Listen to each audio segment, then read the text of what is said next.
예언과 깨달음의 차이점 두 번째, 예언에 대하여.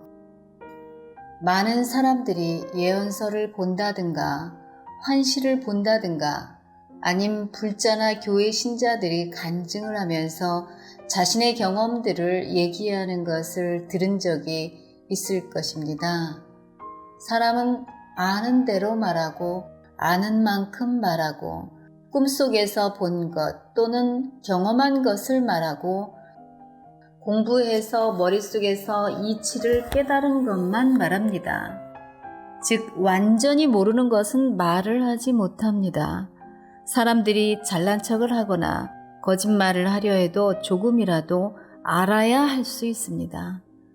그러니 예언자들이 말하는 것은 본 것들이고 간증하는 사람들이 말하는 것도 본 것들입니다.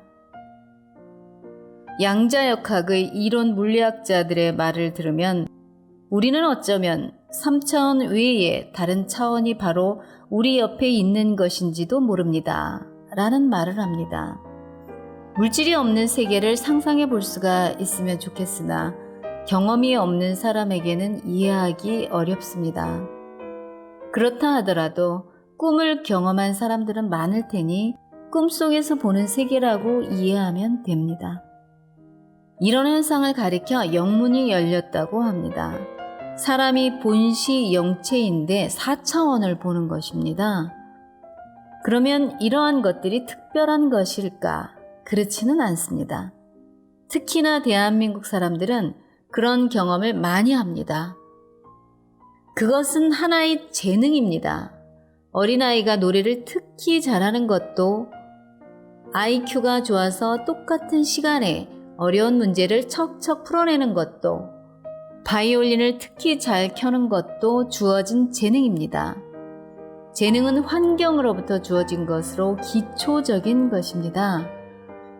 자신의 영적인 경험을 특별한 것으로 착각하는 것을 많이 봅니다만 이들의 실질적인 질량은 과거의 낮은 단계에 있는 경우가 많고 깨달아 아는 것이 아니라서 무슨 의미인지를 알지 못합니다.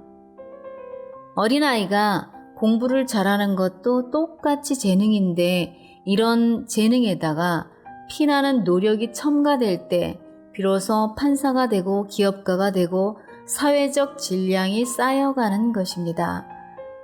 그래서 사회 구조 등 많은 경험을 축적했을 때 비로소 그들의 질량은 70%에 도달할 수 있습니다. 한 가지 더 말씀을 드리면 각자의 질량에 따라서 보는 것이 다릅니다. 사람의 질량이 우수하면 보이는 것도 맑거나 높은 내용의 것을 보고 사람의 질량이 낮은 단계면 그에 따른 수준의 내용을 봅니다. 자연의 법칙엔 에너지가 끼리끼리 움직이는지라 내공이 낮은 사람이 높은 사람이 볼 수 있는 현상을 볼 수는 없는 것입니다. 본 것들이 천차만별 어떤 것인지에 따라서 그 사람의 질량을 분별할 수 있을 것입니다.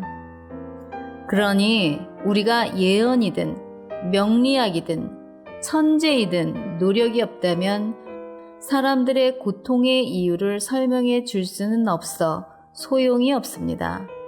사람들이 다가왔을 때 바르게 이끌지 못하니 오히려 손실입니다. 2021년 2월 28일 서경래